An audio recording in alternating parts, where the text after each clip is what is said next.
ఉన్నత చదువులు చదువుకొని టీచర్ జాబ్ సంపాదించాలనేది ఆయన కల. కాని పేద కుటుంబం. 10వ తరగతి కూడా పూర్తి కాకముందే తన తండ్రి అతన్ని గొర్రెల కాపలా కోసం వంట తీసుకెళ్లేవాడు. పగలంతా తండ్రికి సాయం చేసే అతడు రాత్రిళ్లు రైల్వే స్టేషన్లో పోర్టర్గా పనిచేయడం మొదలుపెట్టాడు. అలా కూలీగా కష్టపడుతూ సంపాదించిన డబ్బులతో డిస్టెన్స్లో ఇంటర్ పూర్తి చేశాడు. అదే క్రమంలో డిగ్రీ, పీజీ కూడా పూర్తి చేశాడు. టీచర్ జాబుకు సంబంధించిన పరీక్ష మాత్రం రాయలేకపోయాడు. అయితేనేం తన విద్యార్హతలతో ఓ ప్రైవేటు కాలేజీలో లెక్చరర్ జాబ్ సంపాదించాడు.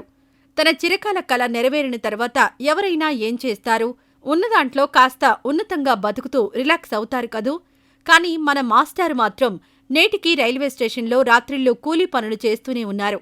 కారణం తెలిస్తే చెమ్మగిల్లే కళ్లతో ఆ మాస్టారుకి సెల్యూట్ చేస్తారు.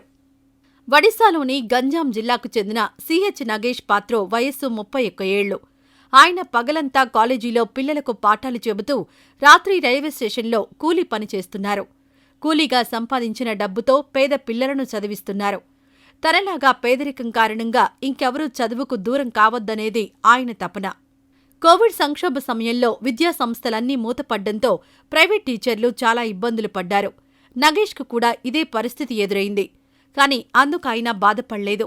ఆయన్ని మిక్కిలి బాధపెట్టిన అంశం ఏమిటంటే, అసలే వానాకాలం చదువులైన పేద పిల్లల పరిస్థితి కరోనా సంక్షోభంతో పూర్తిగా దిగజారింది.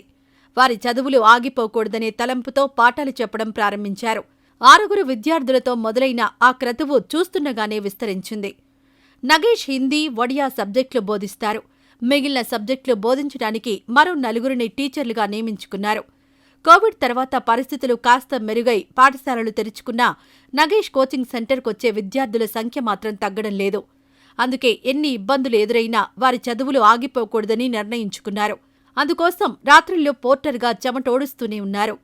ప్రైవేటు కాలేజీలో లెక్చరర్గా పనిచేస్తున్నందుకు నగేష్కు 8,000 రూపాయల జీతం వస్తుంది. ఆ మొత్తం అతనికి, అతని తల్లిదండ్రుల పోషణకు ఉపయోగపడుతుంది.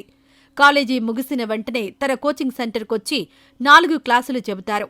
ఆ తర్వాత రాత్రి భోజనం చేసి బరంపూర్ రైల్వే స్టేషన్కు వెళ్లిపోతారు.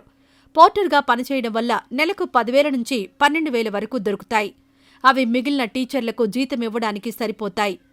లెక్చరర్గా పనిచేస్తూ కూలీగా పనిచేసేందుకు ఎప్పుడైనా ఇబ్బంది పడ్డారా అని ప్రశ్నించగా అందుకు తనకు ఏమాత్రం బిడియం లేదని నగేష్ చెప్పారు. నాకు టీచింగ్ అంటే ఇష్టం. ఎవరు ఏమనుకున్నా సరే పేద పిల్లల కోసం కూలీ పని చేస్తూనే ఉంటా అని నగేష్ చెప్పారు. నగేష్ నిర్వహిస్తున్న కోచింగ్ సెంటర్లో ప్రస్తుతం 8వ తరగతి నుంచి 12వ తరగతి విద్యార్థులకు ప్రత్యేక శిక్షణ ఇస్తున్నారు. రైల్వే స్టేషన్లో ఇటీవల ఎస్కలేటర్లను ఎక్కువగా ఉపయోగిస్తున్నారు. దీనికి తోడు ప్రయాణికులు ట్రాలీ బ్యాగులను ఎక్కువగా వినియోగిస్తున్నారు. దీంతో కూలీల ఆదాయం బాగా పడిపోయింది. కష్టపడి పనిచేస్తున్న రైల్వే కూలీల కోసం ఏదైనా చెయ్యండి సార్ అని రైల్వే మంత్రి అశ్విని వైష్ణవ్ను కోరుతున్నారు నగేష్.